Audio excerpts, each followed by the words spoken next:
Bachelors के final year में हैं एंड अब आप ये सोच रहे हैं कि मास्टर्स करनी है और वो भी इंडिया के किसी टॉप कॉलेज से, ताकि भाई मास्टर्स करने के बाद अपने को कुछ बढ़िया ब्रांड वैल्यू मिले और साथ ही साथ जो है कुछ ऐसे जॉब प्रोस्पेक्ट्स भी हमारे लिए खुल जाए। तो आप बिल्कुल सही वीडियो पे आए हैं, जहां मैं आपको बताने वाली हूँ एक ऐसे एंट्रेंस टेस्ट के बारे में जिससे आप क्या कर सकते हैं, ड्यू, बीएचयू, जेएनयू, टेस्ट जैसी टॉप यूनिवर्सिटीज से मास्टर्स करके अपने फ्यूचर को सिक्योर कर सकते हैं। Hello everybody and welcome to CDPG Adda. मैं हूं मुस्कान गुप्ता, आपकी सीडीपीजी एजुकेटर एंड मेंटोर। तो आज मैं आपको बताने वाली हूं सीडीपीजी एग्जाम के बारे में, ठीक है, जो साल में एक बार कंडक्ट कराया जाता है। क्या इसके अंदर जो है हमारे मार्क्स रहने वाले हैं, किस तरीके से हमें इसकी प्रेपरेशन करनी है। तो अगर आप भी एक सीडीपीजी एस्पिरेंट है so make sure to like the video and subscribe the channel, क्योंकि अगले एक साल तक मैं ही आपकी साथी रहने वाली हूँ। तो भाई जब हम इस एंट्रेंस एग्जाम की बात करते हैं तो ये हमारा एंट्रेंस एग्जाम जो है एनटीए कंडक्ट कराता है, यानी कि नेशनल टेस्टिंग एजेंसी। ये जो है ज्यादातर इंडिया लेवल पे जो भी हमारे एंट्रेंस टेस्ट होते हैं वो कंडक्ट कराते हैं, एजेंसी है ये हमारी।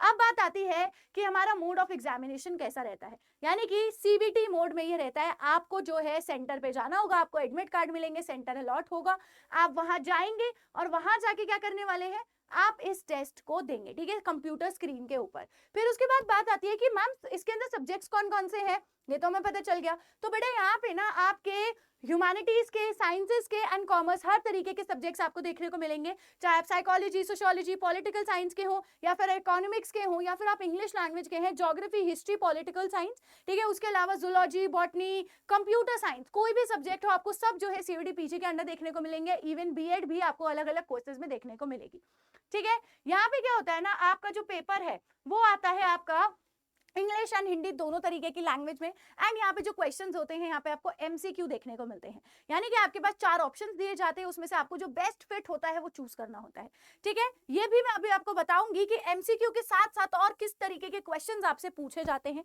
लेकिन पहले बात करते हैं कि कितने नंबर ऑफ क्वेश्चन आते हैं। तो आपका यूजुअली जो नंबर ऑफ क्वेश्चन है वो आते हैं 75, और हर एक क्वेश्चन जो है 4 मार्क्स का है। जिसके अलावा जो हमारा 75 इंटू में 4 कर देंगे तो 300 आपका टोटल स्कोर जो होता है आता है। उसमें से मैं आपको बताऊंगी अभी कि कितना स्कोर आपको एम करना है कि आपको एक टॉप यूनिवर्सिटी मिल जाए। उसके अलावा यहाँ पे क्या होता है, नेगेटिव मार्किंग भी आपको देखने को मिलती है। तो अगर आप एक क्वेश्चन ठीक करके आते हैं तो आपको +4 मिलता है, लेकिन अगर आपसे क्वेश्चन गलत हो गया तो उसका -1 भी हो जाएगा। अब बात आती है कि चलो मैम ठीक है, तो एलिजिबिलिटी हो गई, ये तो हमारी मार्किंग हो गई, अब एलिजिबिलिटी क्या है। सो एलिजिबिलिटी के अंदर हमारी या तो आप बीए या बीएससी किसी में भी हैं, आप जो है अपने कोर्स के अकॉर्डिंग अपनी एलिजिबिलिटी को चेक कर सकते हैं, क्योंकि हर एक यूनिवर्सिटी अपनी एक स्पेसिफिक एलिजिबिलिटी बताता है।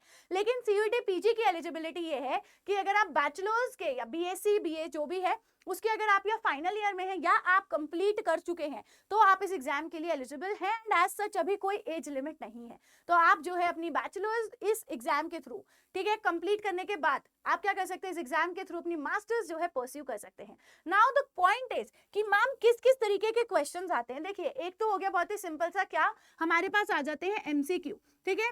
इन एमसीक्यू में क्या होता है कि आपके पास एक क्वेश्चन होता है, उसके 4 ऑप्शंस होते हैं, आपको मार्क करना है।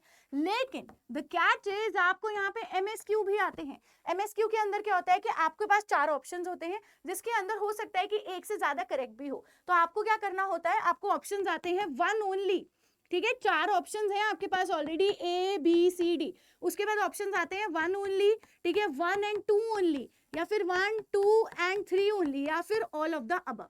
अब इनमें से आपको चूज करना है। तो इसके लिए क्या होना जरूरी है, आपकी थियोरेटिकल अंडरस्टैंडिंग किसी भी टॉपिक की होना सबसे ज्यादा जरूरी है।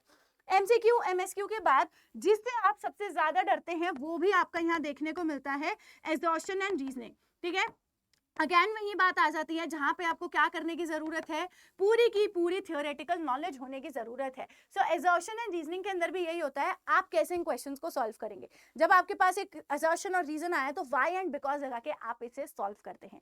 अगला आपके पास क्या आ जाता है, अगली आती है आपके पास क्रोनोलॉजी। क्रोनोलॉजी के अंदर यूजुअली आपके जो बुक्स होते हैं, थिंकर्स होते हैं, ठीक है, कोई जो भी थ्योरीज हमारी आई हैं उनके ईयर्स हमारे को लगाने को आते हैं, या फिर जैसे साइकोलॉजी के अंदर कुछ कुछ थ्योरीज हमारी बनाई गई हैं तो उसके अंदर स्टेजेस अगर हैं तो वो भी आपसे पूछी जाती है।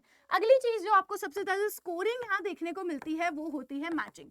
मैचिंग जो है बहुत इजी होती है एंड कम से कम आप मान के चलिए 10 मैचिंग तो आपकी ऑलमोस्ट 10 से 12 के बीच में आती ही है। ठीक है। अब ऐसा कोई वेरिएशन नहीं है कि किसी पर्टिकुलर यूनिट से आएगी, हर जगह से कहीं से भी आ सकती है। एक और बेटा जो चीज आपको सबसे ज्यादा देखने को मिलेगी वो है स्टेटमेंट बेस्ड क्वेश्चंस। यानी कि क्या मतलब हुआ इसका, आपके पास स्टेटमेंट 1 होगी, आपके पास स्टेटमेंट 2 होगी, इन दोनों को आपको क्या करना है, चेक करने की जरूरत है कि ये क्या ये दोनों ट्रू है, क्या ये दोनों फॉल्स है, या इन दोनों में से कौन सी ट्रू कौन सी फॉल्स है। तो again in types of questions के लिए आपको थ्योरेटिकल नॉलेज होना जरूरी है। ठीक है, ये मैंने आपको बता दिया कि एमसीक्यू कैसे आते हैं।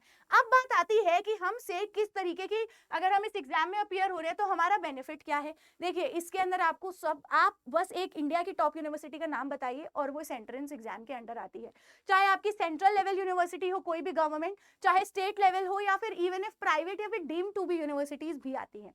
मैं आपको बताती हूँ कि आप कितना स्कोर, आपको स्कोर करने की जरूरत है कि मैम इतना आ जाएगा तो हम टॉप यूनिवर्सिटी तक पहुंच जाएंगे।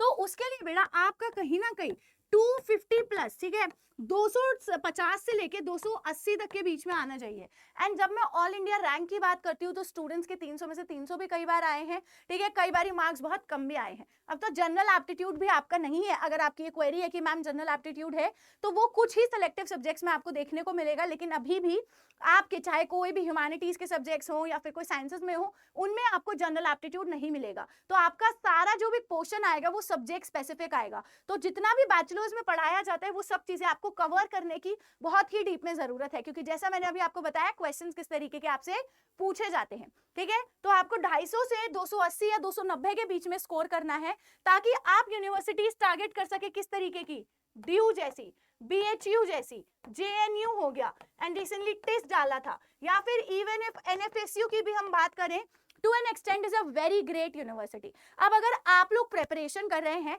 तो उसका वन स्टॉप सोल्यूशन है हमारी करियर्स अड्डा वेबसाइट, जहां पे आप लोगों को क्या देखने को मिलेगा, सीवीडी पीजी के सबसे बेस्ट कोर्सेज जो है आपको देखने को मिलेंगे, चाहे आप computer science, psychology, political science, sociology किसी के लिए भी प्रिपेयर कर रहे हैं। अब मान लीजिए हम एग्जांपल ले लेते हैं कि हम सीवीडी पीजी साइकोलॉजी के लिए अपीयर होना चाहते हैं। आपके पास जो है हमारी साइट से 2 ऑप्शंस अवेलेबल हैं। एक तो आप यहाँ क्या कर सकते हैं, आप यहाँ मेरा कोड यूज कर सकते हैं MG10, जिससे क्या होगा, आपके प्राइसेस जो है वो रिड्यूस हो जाएंगे। सो सबसे पहली बात यहाँ पे क्या आ जाती है, सबसे पहली बात आ जाती है हमारे पास अवेलेबल है महापैक।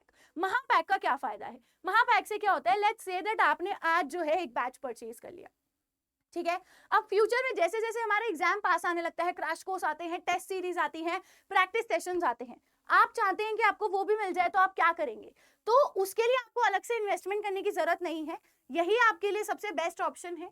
ठीक है, 14 मंथ्स वैलिडिटी के साथ आप क्या कर सकते हैं, आप इसमें एनरोल करेंगे, ठीक है, अपना सब्जेक्ट स्पेसिफिक आप देख सकते हैं।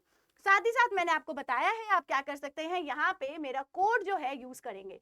जैसे आप यहाँ जाएंगे और यहाँ पे जब आप मेरा कोड लगाएंगे MG10, तो क्या होगा, आपके प्राइसेस ऑलरेडी यहाँ पे रिड्यूस हो जाएंगे। एक ऑप्शन हमारे पास ये अवेलेबल है, और उसके अलावा हमारे पास आता है एक फाउंडेशन बैच। अब ये फाउंडेशन बैच किस तरीके से काम करता है, लेट्स से दैट आप ये चाहते हैं नहीं नहीं मैम फाउंडेशन जो है हमारे लिए काफी रहेगा, हम सिर्फ अपने आप से प्रिपरेशन करेंगे बढ़िया आपके साथ पढ़ते हुए। सो फाउंडेशन बैच के अंदर जो है आपको हम बिल्कुल जीरो से बिल्कुल एंड तक जो भी आपकी थ्योरेटिकल डीप नॉलेज आपको चाहिए वो हम आपके लिए कराएंगे। तो आपके पास ये ऑप्शंस अवेलेबल है। बाकी आपके जो भी डाउट्स है अपने CUET PG 2027 एग्जाम से रिलेटेड, तो नीचे कमेंट सेक्शन में ड्रॉप कीजिए एंड मैं आपको पर्सनली रिप्लाई करूंगी। साथ ही साथ आपको लगता है कि मैम हमें थोड़ी मेंटरशिप या गाइडेंस की जरूरत है, तो मेरी ईमेल आईडी आप लोग जो है बेटा नोट कर सकते हो। ठीक है, क्या है मेरी ईमेल आईडी, muskan.gupta@adda247.com। ठीक है, @adda247.com। अगर आप सब्जेक्ट्स को लेके कंफ्यूज हैं, ठीक है, किसी भी तरीके की काउंसलिंग आपको चाहिए, तो आप मुझे यहाँ पे रीच आउट कर सकते हैं। Till the time take care and keep studying.